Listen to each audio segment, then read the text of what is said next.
Happy Monday! And isn't life just great when you miss some of your predictions from Friday? Isn't life just fucking great?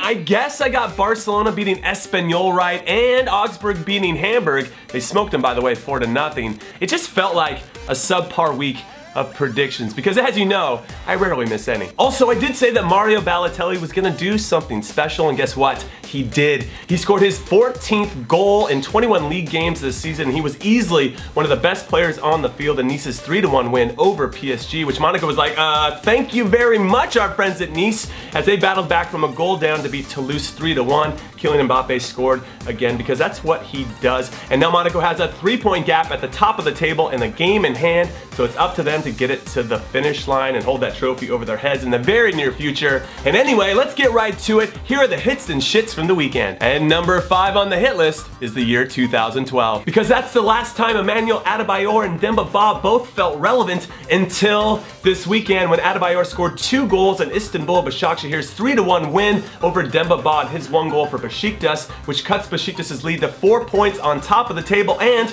they have to play against Fenerbahçe this upcoming weekend, so nothing is done and dusted just yet in the Turkish Super League. And number 5 on the shit list is Pep Guardiola. Even though we knew this was coming, it is now official. With Manchester City's 2-2 come from behind draw against Middlesbrough due to some late game heroics by Gabriel Jesus, it is now mathematically impossible for City to win the league, meaning that Pep will be trophyless in the season for the first time in his managerial career. And number 4 on the hit list is Kaká. After getting hurt 10 minutes into the first game of this MLS season, which put him on the sideline for 7 weeks, the captain of Orlando City returned as a substitute and scored in his club's 2-0 win over the Colorado Rapids to help Orlando continue to be the best team in all of Major League Soccer. And number 4 on the shit list is Roma. They had one job to finish out the season: finish second in Serie A so they could secure the automatic Champions League spot in the group stages next season, because this season they were in the qualifying rounds and they played against the Portuguese team, and you never want that, and they lost to Porto, so they went straight to the Europa League,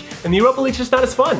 It's not. It's just not as fun, and now they're trying to give that privilege away, not the Europa League, but the Champions League spot to Napoli, who are only 1 point behind them. And that's because you couldn't do the one job that you needed to do to beat Lazio in the Rome derby, and that was to keep the red-hot Balde Keita quiet, because the guy was coming off a hat-trick. I mean, if you did the scouting report, you'd be like, hey, listen, we might want to mark this guy, and you let him score 2 goals. Which is a big reason as to why you lost to Lazio 3-1. And in some ways, it feels like you have Inter Milan-itis, which is where you lead people to believe that you're poised to do something great, only to let them down. Or maybe that's Arsenal-itis, or Arsene Wenger-itis, or who else? Who else lets people down? Borussia Dortmund? No. Manchester United? I guess, I don't know. Anyway, we'll see how Roma responds to this loss. And number 3 on the hit list is Vitesse. For the first time in the club's 125-year history, it finally won its first major trophy after former Norwich striker Ricky van Wolfswinkel,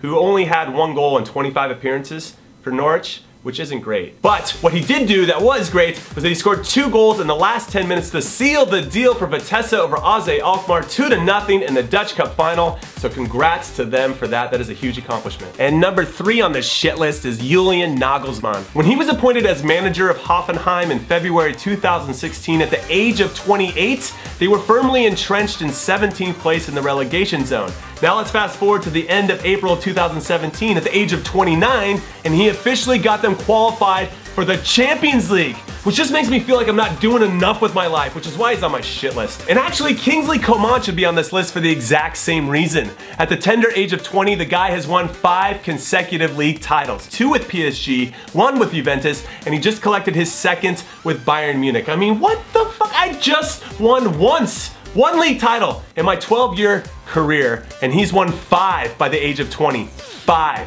Of course, I wasn't playing for the best club in each country I played in, but still. And number 2 on the hit list is Marcelo. With his game-winning goal with his weak foot, no less, minutes after Valencia had tied the game, he helped Madrid keep pace with Barcelona on top of the table, which proved yet again why he is Madrid's most valuable player this season. It's his heart. He has a ton of it, and determination, and resiliency, especially when things get tough, that it's impossible for his teammates not to feed off of his positivity, and that makes a big difference. And number 2 on the shit list is Cruz Azul. All they had to do was defend one last corner kick in injury time to secure their 5th win of the season, and their opponent this time was Pachuca, who just won the CONCACAF Champions League and who was battling it out for one of the last playoff spots in Liga MX. So it was a big game for everybody involved, and they gave up a header to Pachuca's 44-year-old goalkeeper, Oscar Conejo Perez. You know how goalkeepers come up at the end of the game and try to equalize it? Well, he did.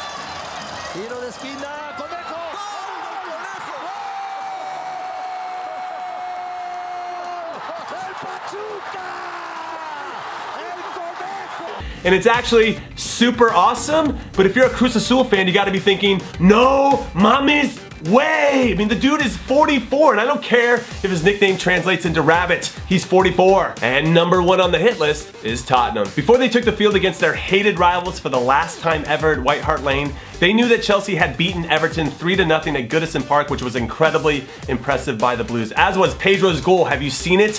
Holy shit! Matic, Pedro.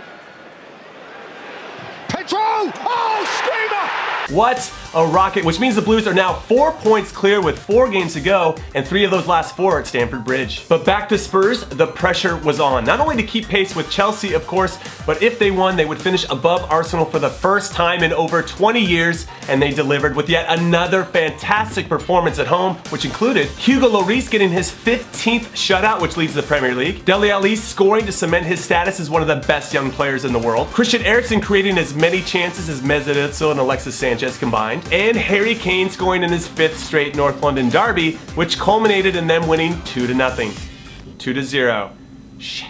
Also, to give you some context, Messi was 7 years old the last time Spurs finished above Arsenal, and that is some crazy shit. And finally, the number 1 on the shit list is Arsenal. I think what troubles me the most about this squad, especially in the biggest of games this season, well, it's 2 things. 1, it's how easy they fold when things get bad on the field. They give up a goal and everyone's head goes straight down, which is the wrong response 100% completely, and I think we can all agree on that. And 2, it just sometimes feel like they don't even show up in the first place. Big games are hard, and you need players that are up for that challenge, and I just don't feel like the Gunners have enough of those players in place, and frankly, they could use someone like Marcelo who can play, but leads with his heart. All right, that is it. That is all I got, but what do you have for me? Let me know in the comments, and 2 things for you. 1, career mode is dropping tomorrow, you suckers, so you're welcome. And 2, something big is happening on May 14th. I don't know if I want to give you the details just yet, but just know to mark it on your calendars. Can you do that for me?